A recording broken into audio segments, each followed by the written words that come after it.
এখন যে ওটা দেখবো সেটা হচ্ছে অ্যাবস্ট্রাক্ট। অ্যাবস্ট্রাক্ট শব্দের অর্থ প্রয়োগক্ষেত্র বাস্তবে নয়, শুধুমাত্র তত্ত্ব অথবা তত্ত্ব হিসেবে বিমূর্ত বা নৈবিত্তিক সারাংশ বা কোথাও থেকে কোনো কিছু সরানো। তাহলে অ্যাবস্ট্রাক্ট শব্দের অর্থ হচ্ছে মতবাদ তত্ত্ব সারাংশ। এটাকে আমরা আরেকটা সিনোনিম বলতে পারি কনসেপচুয়াল, ধারণা সংক্রান্ত, ফিগারেটিভ শব্দের রূপক, জিস্ট, উইথড্র, কিছু সরিয়ে নেওয়া। এক্সট্রাক্ট শব্দের অর্থ হচ্ছে টেনে বের করা। ইলিসিট শব্দের অর্থ কোনো কিছু টেনে বের করা। অ্যান্টোনিম হচ্ছে কনক্রিট শব্দের অর্থ সুনির্দিষ্ট বাস্তব। রিয়েলিস্টিক শব্দের অর্থ বাস্তববাদী। ভার্বিয়েজ শব্দের অর্থ হচ্ছে শব্দবাহুল্য। ইনসার্ট শব্দের অর্থ হচ্ছে ঢুকানো।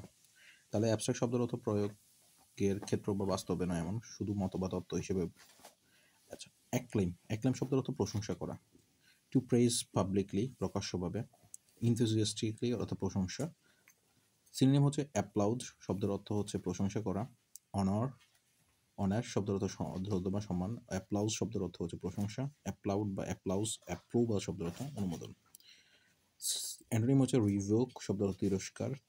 চাইড বা রেপ্রোচ শব্দের অর্থ হচ্ছে ভৎসনা বা গালিগালাজ করা। আর হচ্ছে আপব্রাইড শব্দের অর্থ একই। ডিনাউন্সিয়েশন, স্ট্রিকচার অ্যান্ড কন্ডেমনেশন শব্দের অর্থ নিন্দা বা দোষারোপ।